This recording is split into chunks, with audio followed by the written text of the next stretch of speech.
The first vertebrates did not have a fin in the pelvic areas, and neither do the jawless fish alive today. So even though later jawed fish would evolve a pectoral fin in the shoulder area, no jawless fish is known with a pelvic fin. This would occur, however, in the jawed vertebrates. So when the jawed vertebrates first appeared, one of the things that they shared was a pelvic fin, which is now shared among the jawed fish alive today and would be the precursor of the leg of tetrapods. So here you can see a female shark and the cartilage of her pelvic fin, and here's the pelvic girdle. Male sharks are interesting in that they can have structures known as claspers, which allow them to introduce a sperm inside the body of the female, and this allows for internal fertilization. So even though the penis is a structure which is only known in amniote vertebrates, nevertheless, other groups can practice internal fertilization. And here you can see the claspers on the fins of male sharks, which allow that. But as of the jawed vertebrates, there were skeletal elements in the pelvic region, both a girdle and a fin. Now, originally made of cartilage, but once again, there are two ways that bone can be made. Bone can either just start forming in the middle of, say, the dermis, forming dermal bone, and that's how the skull is made. But virtually all of the skeleton postcranially, except for the clavicle, is made through endochondral ossification, beginning with cartilage first, that then is converted to bone. And so the first jawed vertebrates had cartilaginous pelvic girdles and pelvic fins. Now, obviously, this can be used to steer when swimming, but fish can use a number of ways of locomotion. And as you'll see in this shark, fins can actually grasp the bottom. That is an advantage. So if fish can grasp the bottom, they have to spend less energy, say, fighting a current, or it allows them to move along the bottom. So here you can see a shark almost standing on its pelvic fins, or using its pelvic fins to crawl along the bottom.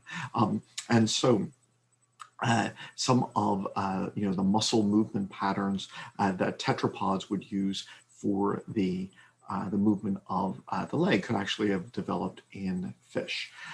Now, there was a group of bony fish known as the sarcopterygians, and not only did the cartilage elements of their fins become bone, but also we recognize the bones, that in their fins, they had bones which were the homologs of the femur, the tibia, the fibula, and the tarsal bones of the early amphibians. And so cartilage elements became bone, and sarcopterygian fish actually had versions of the bone found in tetrapods. Now, the thing that makes this perhaps odd is that when we think of fish fins, we typically think of the fins of the most common fish. But there was this group of sarcopterygian fish, which actually had bones in their fins, unlike the cartilage rays present in most fish. And so here you can see the cartilage rays that make up the fins of most fish, but sarcopterygian fish, the lobe-fin fish, actually had bones running down their fin and muscles within the fin which move these bones. It was from these fish, the sarcopterygian fish with these lobe fin, that fins, which were already being used to, say, grasp the bottom, move along the bottom, then became useful in moving on land. Many fish actually do move on land. And in the Devonian period, there were a series of these sarcopterygian fish. They already possess lungs, as do modern sarcopterygian fish like lungfish. They already had bones in their fins, which matched the femur, tibia, fibula, and tarsal bones in addition to the arm bones. And it was from this group that they got better and better at moving on land, and those pelvic bones then became the bones of the tetrapod leg. Now, the hip or the pelvic girdle in fish is typically one single element.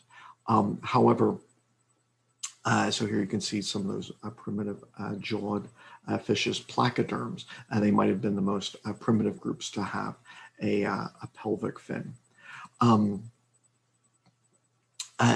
Ichthyostega is the first example known where there are three separate hip bones. So for example, humans have one hip as adults, but when we were younger, there were three separate bones, an ilium, an ischium, and a pubis, and they fused to make the one adult human hip bone.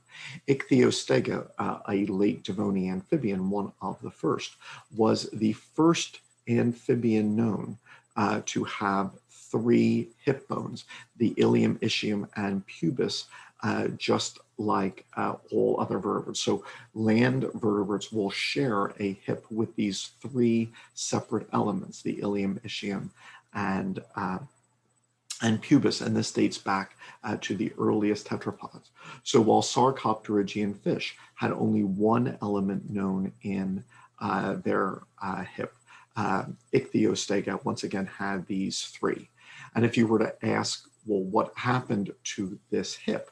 It certainly doesn't look like, hips later. Well, these bones would modify over time. And so if you ask, later amphibians might have a hip, that looks like this. If you look at early reptiles, a hip could look like this, once again, composed of this ilium, ischium, and pubis. If we then ask, well, what then happens to the mammal-like reptiles? As the leg muscles, as we'll see, get bigger, the hip gets larger areas for muscle attachment, so the ilium develops a larger iliac crest. There's an open foramen here for nerves and blood vessels, known as the obturator foramen, that develops between the ischium and the pubis. By the time we get to mammal-like reptiles, the hip looks like this. And by the time we get to the first mammals, the hip looks like this. And so it was a modification of the bony elements known from the very first tetrapods, which would then become the hip of the mammals. And this would develop over very long periods of time. And so the mammalian pelvis was hundreds of millions of years in the making. So I'll discuss that, but also let's discuss at the same time the bones of the leg. So from those homologous bones in the fish of sarcopterygians, we get the leg bones of the first amphibians, and then these leg bones serve then as the model of all of the bones which come later. So here, just very quickly. So here, for example, here's one of those sarcopterygian fish, Eusthenopteron.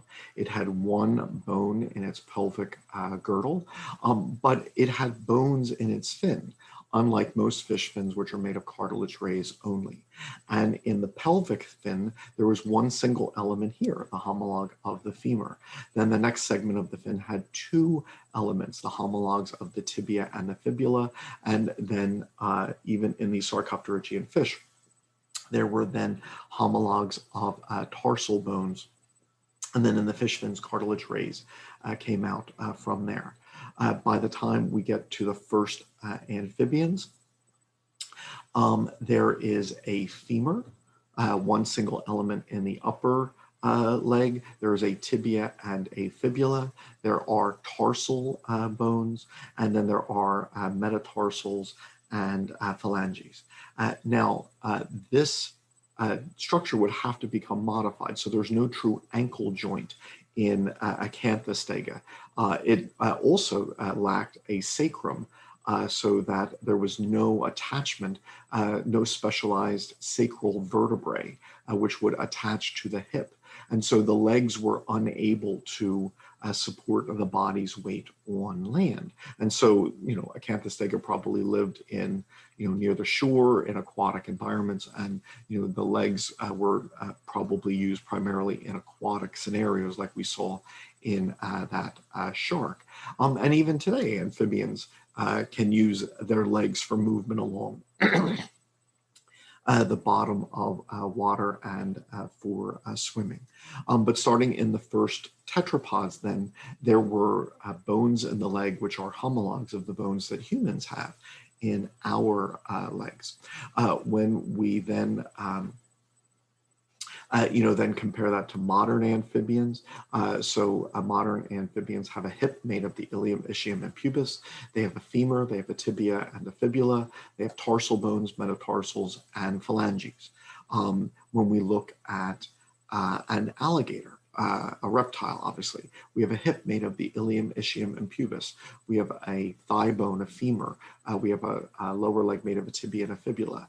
There are tarsal bones, there are metatarsals, and then there are phalanges.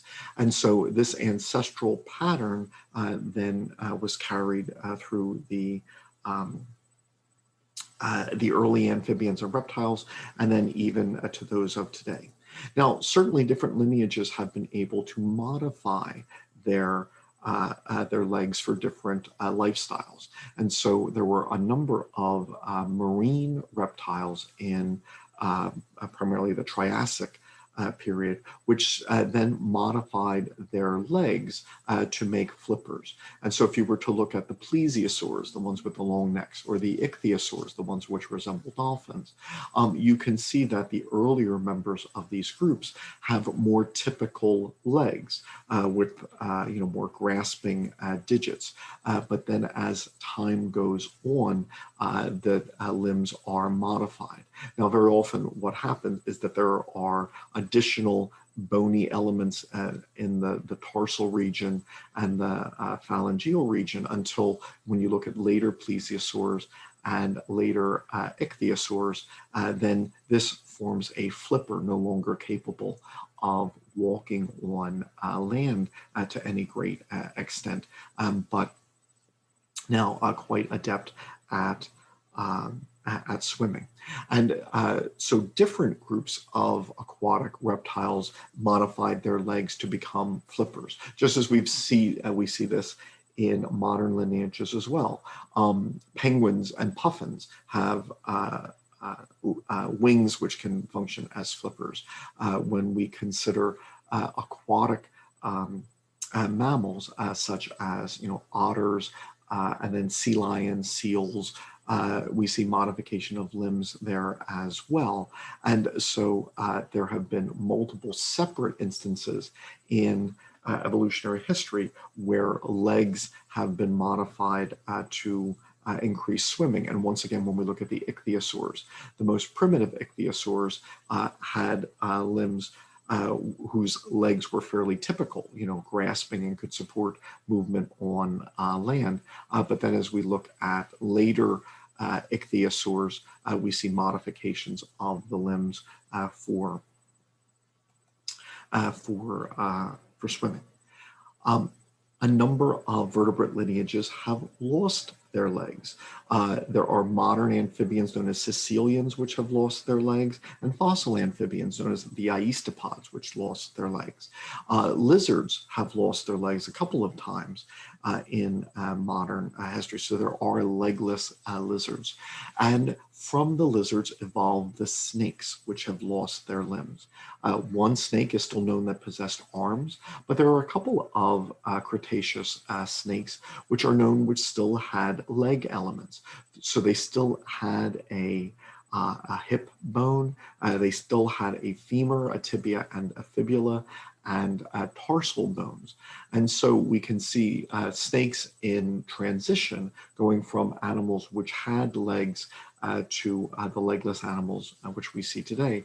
And there are still small spurs in some modern snakes, say boas, anacondas, which represent bony elements from the ancestral leg.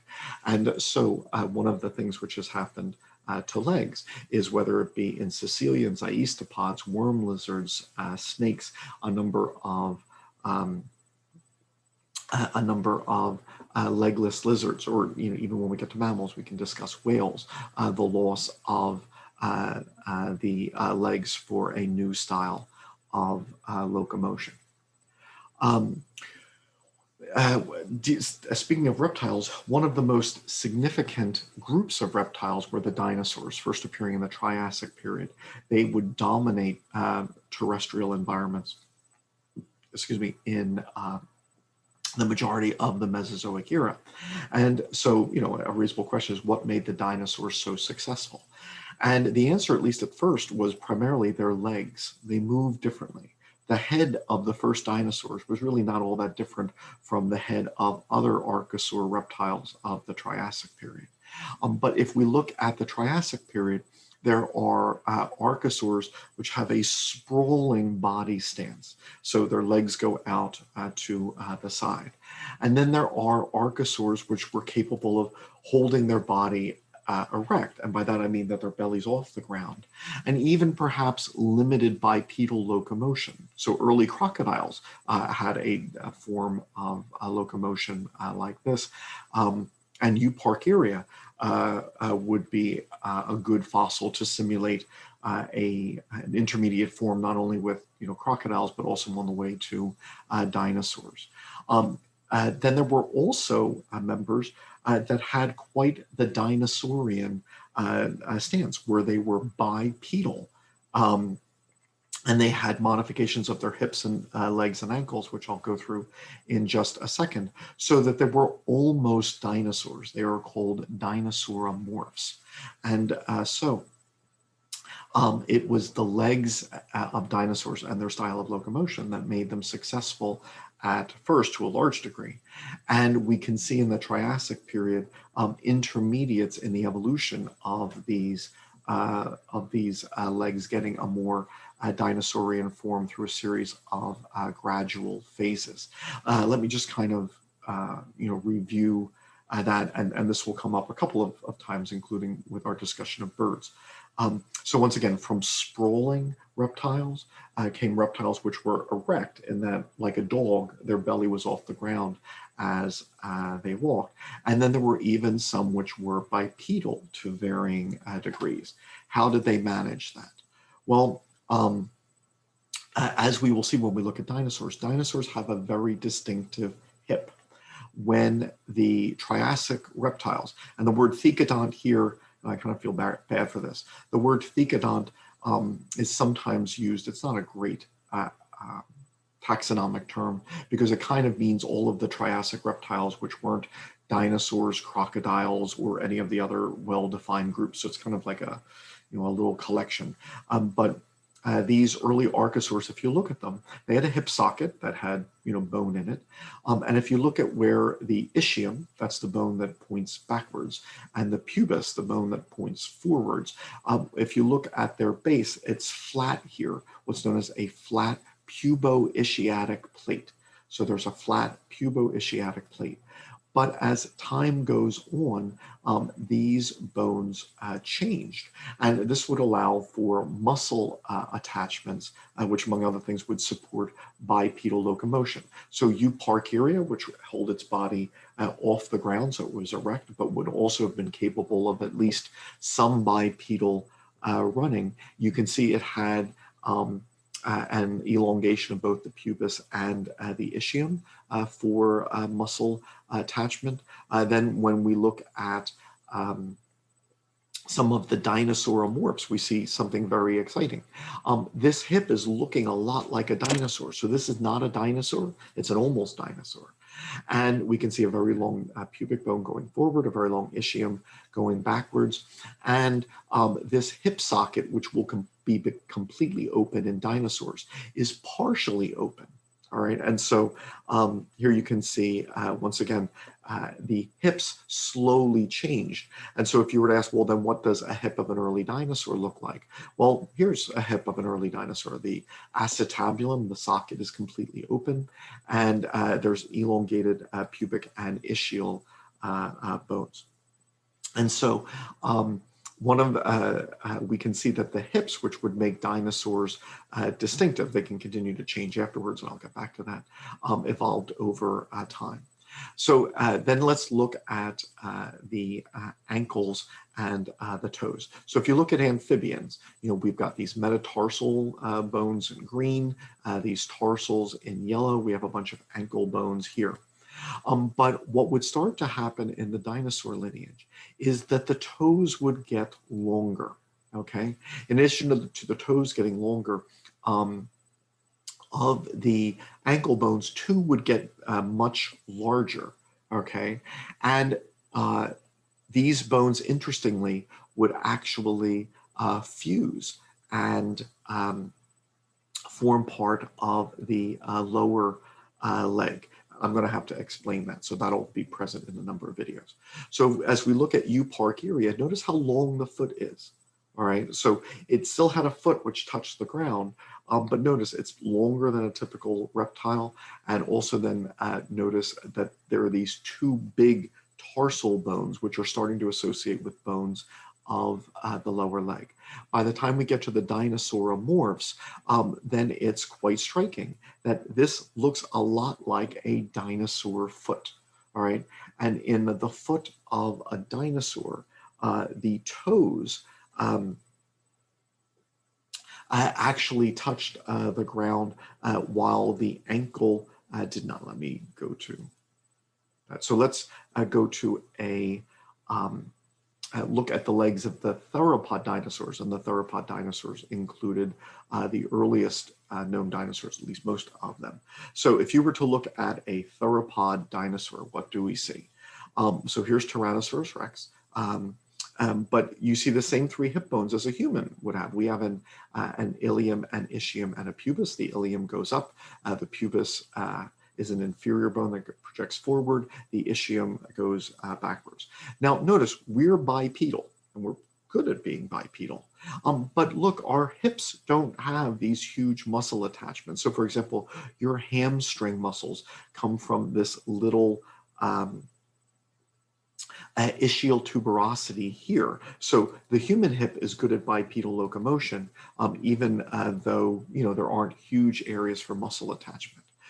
Dinosaurs were also very good at being bipedal, not like a dog that can hop on its hind legs for just a little bit, but it had huge hip muscles with huge areas for muscle attachment.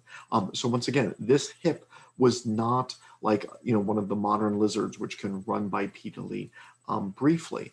It had an ilium, but then look here, if this is the thigh, the femur, the ischium is almost as long as the thigh, and the pubic bone is actually longer. And in some of the meat-eating reptiles, it ended in this big pubic boot, a big expansion. There was a huge area here for thigh muscles. So these were really, really good at walking bipedally. Now, birds have descended from theropod dinosaurs. So let's look at their hips here. Once again, you can see this ilium as this big area, for muscle attachment. But here you can then see an elongated ischium and an elongated pubis as well, although in birds it now points backwards. Notice that here the hip socket was open. That's a dinosaur feature, which is shared by modern birds. This acetabulum is an open hip socket. And so when we look at the legs of the first dinosaurs, we can name all of the bones, but then we can also compare that to modern birds, which have descended from them. Now, I also need to talk about the ankle. And so just please bear with me. Let's just go to the human ankle for reference. So our ankle bone, I'm sorry, our ankle joint is comprised of three bones: the tibia, the fibula, those are bones of the lower leg, and then one of the tarsal bones known as the talus. Okay, so here's the talus there in pink. That is the one of our tarsal bones, which composes the ankle joint. So notice that the ankle is above this. So the two lower leg bones, the tibia and the fibula, they're above this. The talus is beneath it, and the ankle joint is between them. Notice that in the human foot, the heel bone, the calcaneus, doesn't form part of the ankle. Okay. Now, how would this compare to, say, a dinosaur or a bird's ankle? Well, they also then have the homologs of the talus and the calcaneus, but both of them are involved in the ankle joint. But then here's where it's weird. In dinosaurs and birds, these two bones fuse to the bones of the lower leg, so that the ankle joint is actually beneath them, not above them. Okay. Now, when we look at a bird's leg, it's funny because when we look at birds, we often think that their legs are backwards, but they're not. Bird legs look a lot like ours. There's a femur, there's a tibia and a fibula, although the fibula is often, this little splint of a bone that attaches to the tibia. And then this one I'll get to in just a second. So a lot of times I'll ask my students, do your legs bend like this? And they say no. But that answer is not correct. Your legs do bend like this. The thing that you're missing is that looks like the thigh. It's not, though. The thigh, the femur, is here. There's the knee. There's the tibia and the fibula of the lower leg. That's exactly how your leg bends. The thing is, when you're looking at this bird, the foot is really long. All right, so this whole thing would be the equivalent of your foot. So your heel would be back there, your toes would be here, and then the metatarsals, which fit inside your shoe, would be there. When we look at birds, the foot is just super long, and thus here, this is the ankle joint. What we call an ankle is actually halfway up their leg because the foot is so long. So there's the knee, all right? And then the tarsals and the metatarsals have fused to make a tarsometatarsus, which I'll get to. So what we see in dinosaurs, and this pertains to birds, which have descended from dinosaurs, is that the toes become lengthened so that the ankle no longer touches the ground. It's partway up the leg. And then two bones, the homologs of the talus and the calcaneus in humans, actually fuse to the bones of the lower leg. Now, in the reptiles, we'll call the talus the astragalus. So here's the thing. In humans, the ankle joint would occur between the tibia and the fibula and the bones of the lower leg. And the tarsal bone, the talus. Whereas in dinosaurs, the astragalus and calcaneus fuse to the tibia and the fibula, and the ankle joint occurs beneath them. Now, for a human, this is everything that fits in your shoe, all right, the metatarsals and the phalanges, whereas for a dinosaur, only the phalanges are touching the ground during walking. Like if you were to sit down, maybe the green metatarsals would touch the ground. But this would otherwise then be partway up the leg.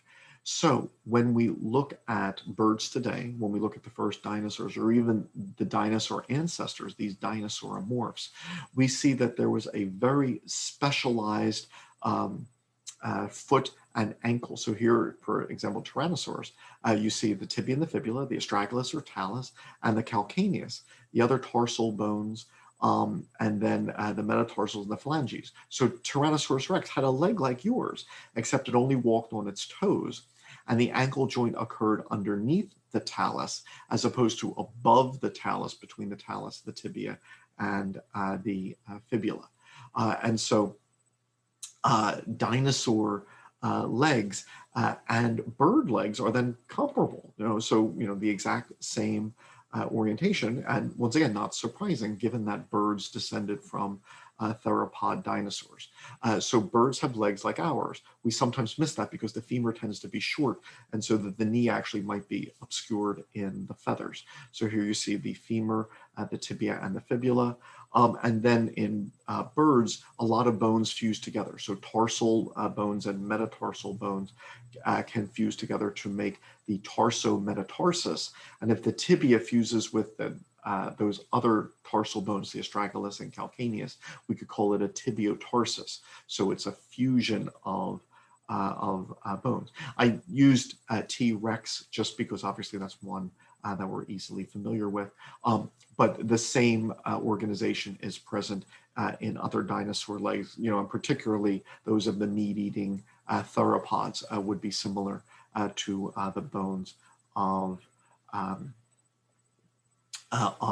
birds. So what made the dinosaurs so successful was the way that they moved at first. So they were, fast, and all of the dinosaurs were bipedal at first. So all of the first dinosaurs were small and bipedal. Now, as we talk about groups of dinosaurs, one of the first things that we do is we look at their hips. What I'm about to say, it isn't perfect, but it's still pretty good. That if the pubic bone projects forward, that's what's called a Saurischian dinosaur or a lizard hip. And the Saurischian dinosaurs would then include the meat-eating theropods and the long-necked sauropods. Those are Saurischian dinosaurs. Whereas then a second group of dinosaurs would rotate the pubic bone so that it pointed backwards. This would make more room for intestines. Now, birds would do that too later, but that's later. In the Triassic period, some of the early dinosaurs did this, and they would be called ornithischian dinosaurs, the bird-hipped, because this looks like a bird's hip. Now, this group isn't the ancestor of birds, because the ancestors of birds would do the same thing, rotate the pubic bone, but they would do that later in the Jurassic period, as opposed to this happening in this lineage in the Triassic. But from the ornithischian dinosaurs with, quote, this bird hip, this would be the ancestral group for the horned dinosaurs, the armored dinosaurs, the pachycephalosaurs, and the duck-billed dinosaurs. And so if you were going to, start studying dinosaur groups, you would, talk about their hips, because once again, whether it has this hip or that hip, would be relevant. Now, the first dinosaurs were all bipedal, but as time went on, some of them then modified their body stance and then became capable of both bipedal and quadrupedal locomotion, and then became fully quadrupedal. And so from the bipedal first dinosaurs, when we look at the sauropods, the later ones were all quadrupedal. The armored dinosaurs, the later ones were all quadrupedal. The horned dinosaurs, the later ones were all quadrupedal. And so the first dinosaurs were bipedal, like the Dinosauromorphs, but in multiple separate lineages, there were adaptations, especially as some of them got to be bigger, that they would then be capable of both bipedal and quadrupedal locomotion, for a time, and then would become fully quadrupedal, especially some of them, which would support, huge body sizes.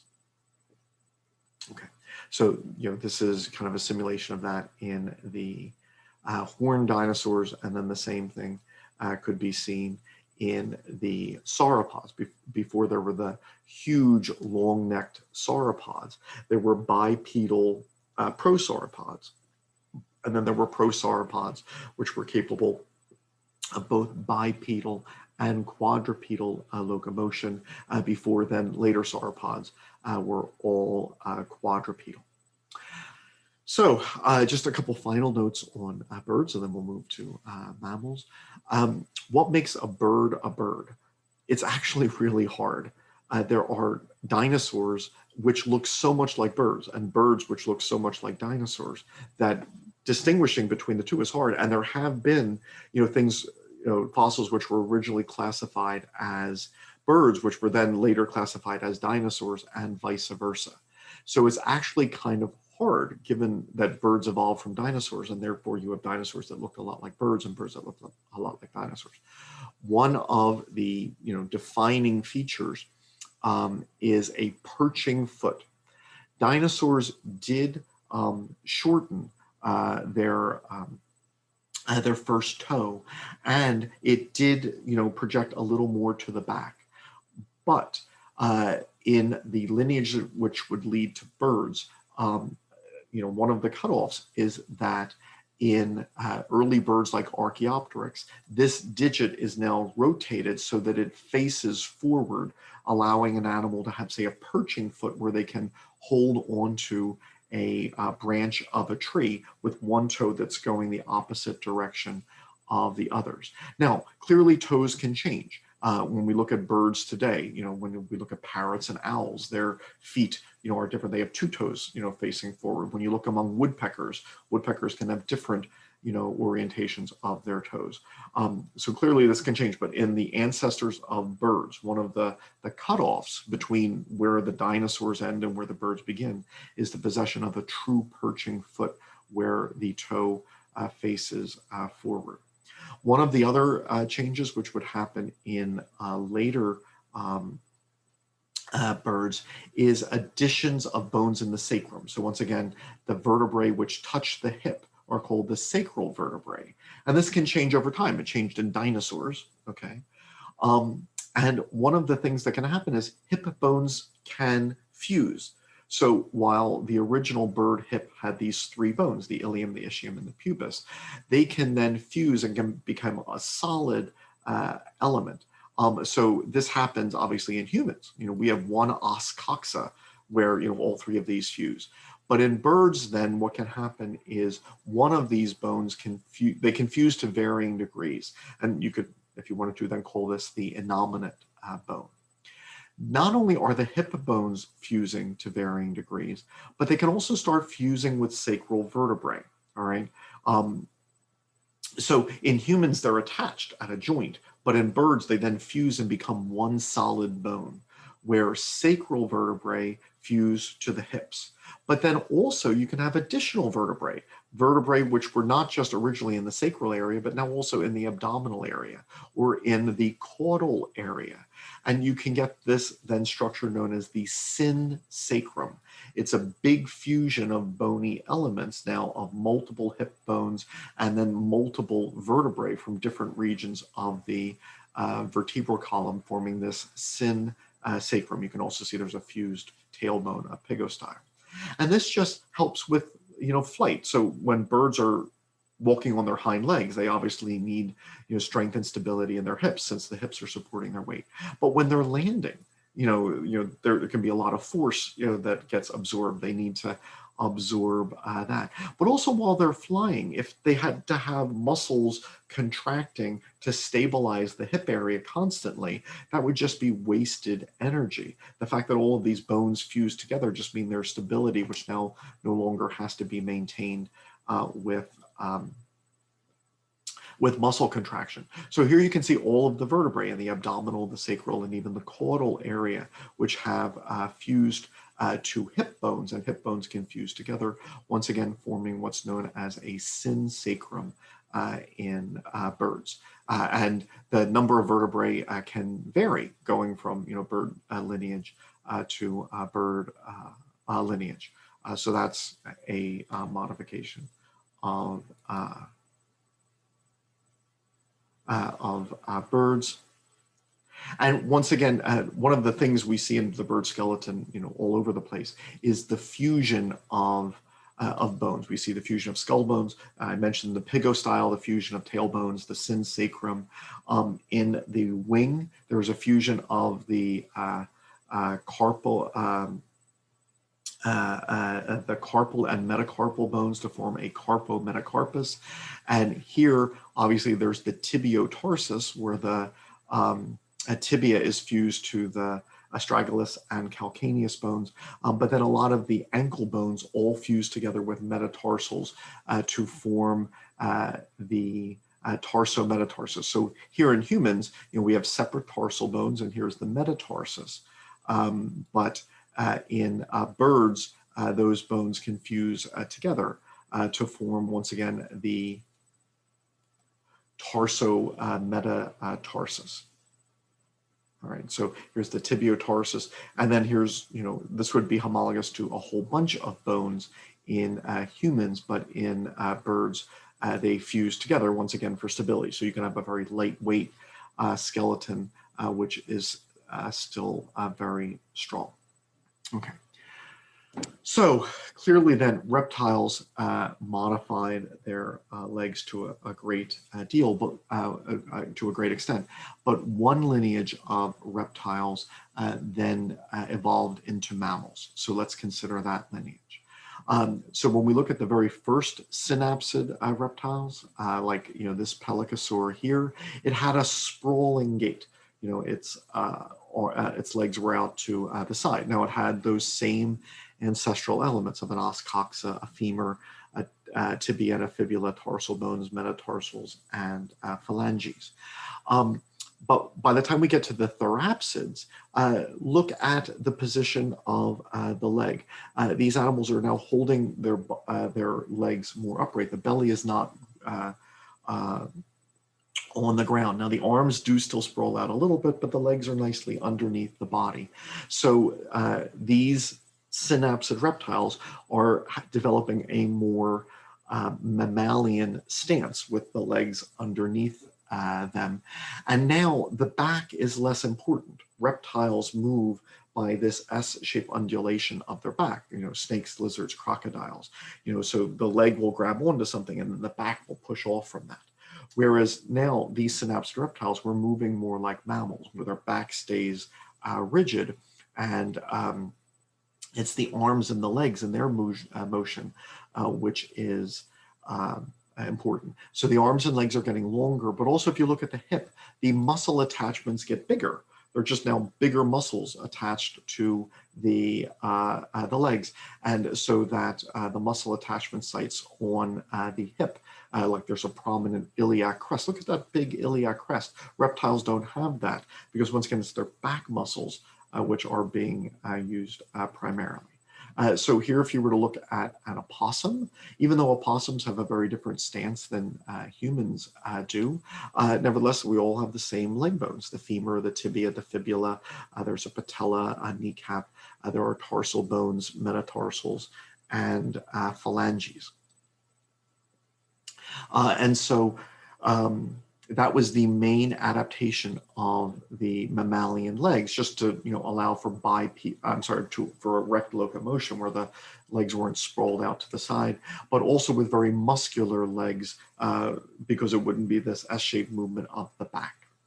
Now, when dinosaurs died, the mammals had a world which had just lost many of the species in higher ecological niches. So mammals then adapted to lots of different lifestyles. One group of Paleocene mammals then adapted to eating plants. Prior to that, it had been the dinosaurs eating plants. And as they did, they got bigger. I mean, we know that you can be a big animal eating plants, like elephants, giraffes, buffaloes, cows, etc. And over time, they would modify their feet to bear the body's weight and would have hooves. Just like we saw in some of the dinosaurs, we also see this in other lineages like cats. They then modified their foot so that they were more walking on their toes rather than the tarsal region. So here's a primitive condylarth. Here you can see it still has a primitive foot. The later ones, the ankle will be partway up the leg, and it's now walking primarily on its toes. From these condylarth mammals, we would get some lineages which would then have an even number of toes. And so when we look at their footprints, when we look at their hooves, things like deer and cows and goats and sheep, and they have an even number of toes. And so it's, the cloven hoof. A cloven hoof isn't a cloven hoof, it's just two different toes. But then there are descendants of theirs which would have one single toe. like or an odd number of toes, like horses and rhinos. And so a lot of mammals would then have hooves on their feet to support larger body weight, but they would modify the number of toes. Artiodactyls have an even number. Um, Perissodactyls have an odd number. Just like many reptiles lost their legs, so too did whales. Whales modified their legs. There were early whales which still had big legs and big feet that were modified to be flippers, like Rhodocetus had these really big feet, but they would have been weak for walking on land. That was for swimming. But over time, then the legs became reduced so that only the forearms the four flippers remained. So Basilosaurus, was a huge animal, but it still had these little, 6-inch legs. And from the whaling days, it was recorded that even modern whales can still retain little cartilage pieces for a femur and sometimes even a tibia and a fibula, although it's retained within the blubber of their bodies. So as we look at whale lineages, we can see that first, the legs adapted to become flippers, and then the legs were reduced in the lineage, which would survive till modern times. Lots of animals, over the 65 million years of the Cenozoic era, gradually adapted their legs. And one of the great, stories of leg evolution is that of horses, because horses started off as small browsing animals, living more in forests and eating leaves. But as the planet dried and grasslands spread, then the horses then became larger and then adapted for locomotion in more open areas. And so when we look at their legs, the earliest horses still have 4 toes on their front legs and 3 toes on their hind legs. But this then changes as they become more adapted for running in open spaces. So if you're living in the woods, sometimes your predator jumps out from behind the tree or whatever, and you have to quick dart this way or dart this way. And if you're darting this way, the lateral toes become important. So when you're darting this way, lateral toes are important if you're darting this way. But if you're in a grassland, you can see your potential predators from a long way off. You're not darting as much as you are, running very fast in a straight line. So the central toe becomes more and more important. And so as we look at the evolution of horses over tens of millions of years, one can see the central toe becomes larger and bears a hoof. And then these lateral toes get reduced. The earliest horses had 4 toes on their front legs, 3 toes on their back. This 4th toe is lost. And then the lateral toes get smaller and smaller until very recently we get to the 1-toed horses. In modern horses, these lateral toe bones, they're still present as splints along the lower leg. And there are, stories occasionally of a horse with toes being born. But, so that's another lineage of mammals which have adapted their legs. Even though a cat leg is very different from humans. In general, we're bipedal, they're quadrupedal. I mean, you see it's made of the same bones, the ilium, the ischium, the pubis, and the hip, the fibia, tibia, fibula, patella, tarsal bones, metatarsals, and phalanges. Knows that a number of lineages, like cats, have become digitigrade, where they're walking on their the tips of their toes, as opposed to plantigrade, when the whole foot, including tarsal bones, would touch the ground. If you were to then look at primates, primate legs, are fairly consistent. So if you were to go to a primitive primate, to an anthropoid primate, so here's a podo, that's a primitive prosimian primate, we see all of the same bones from the cat or the human. If you go to a primitive anthropoid primate, a New World monkey, you would see, the same bones here. Notice that primates, as they adapted to live in trees, many of them had grasping big toes that helps live in trees, but is not as helpful with walking on the ground, as we will get to in a bit. Here's an old world monkey, and you can see all of the same bones as well. So primate legs have not, undergone, huge amounts of modification. But then, if you recall, apes had a change. Apes changed their tails so that their tails were now internal, and that the muscles of the tail that move the tail could now support the pelvic organs. This allowed them to be upright.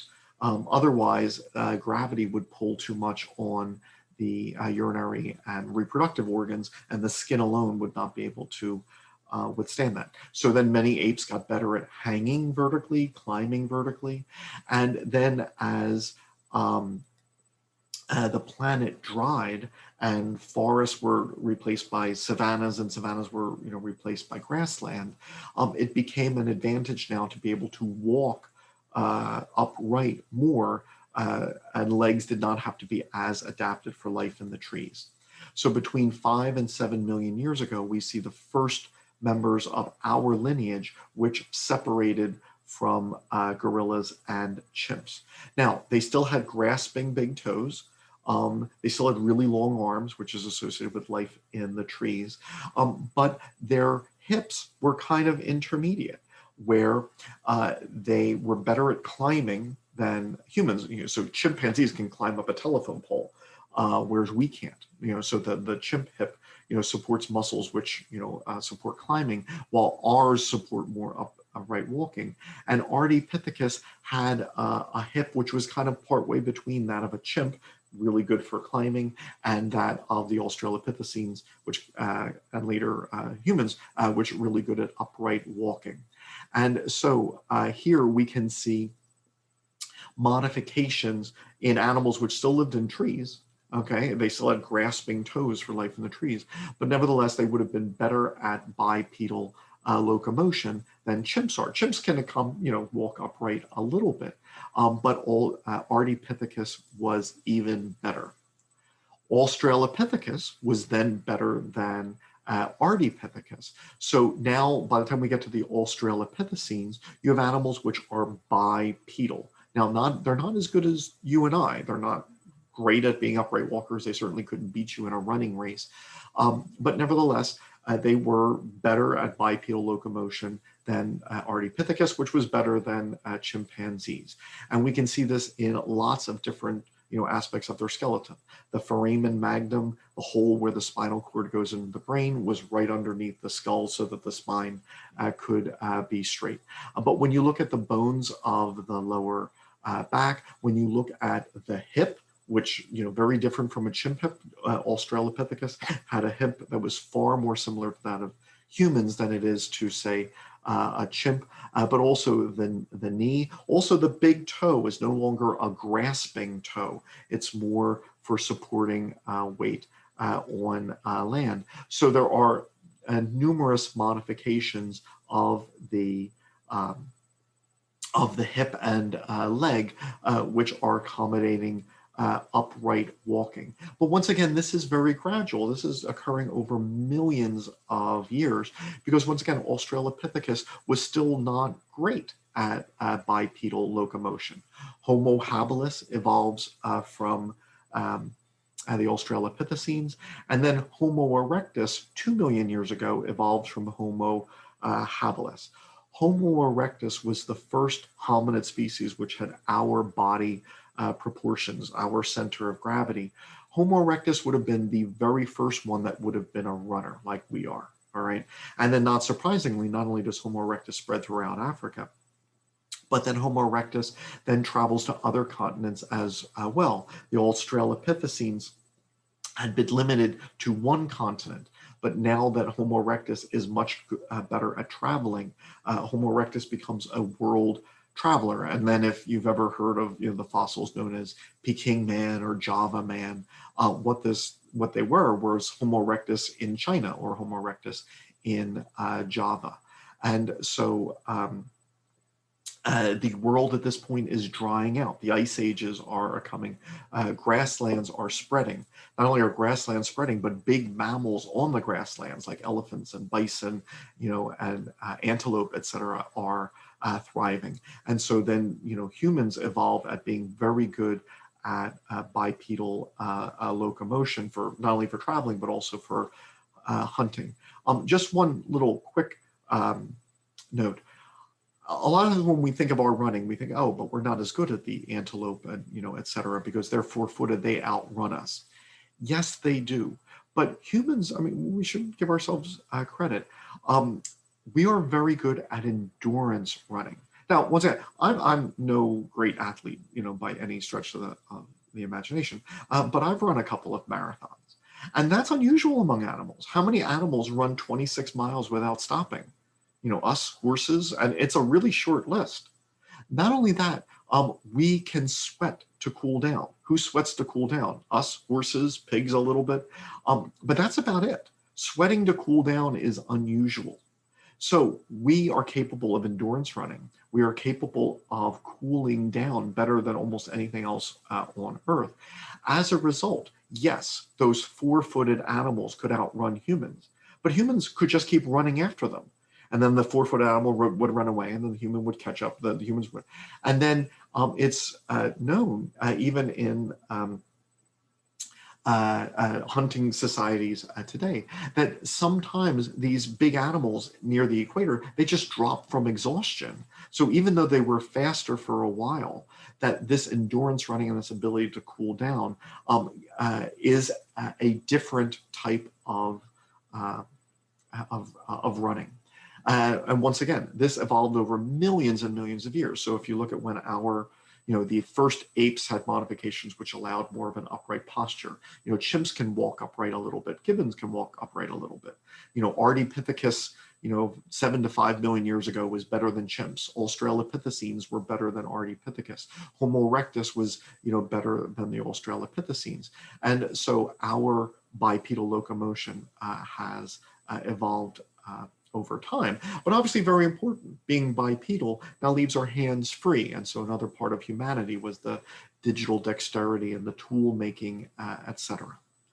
Now I have other videos, and they're playing here, which go over the human, hip, femur, tibia, fibula, names all of the parts of the bones, etc. But that's different from the theme of this lecture. And so if that's something that you would like to watch, then by all means, I have other videos. In fact, I have a playlist on the human hip and leg.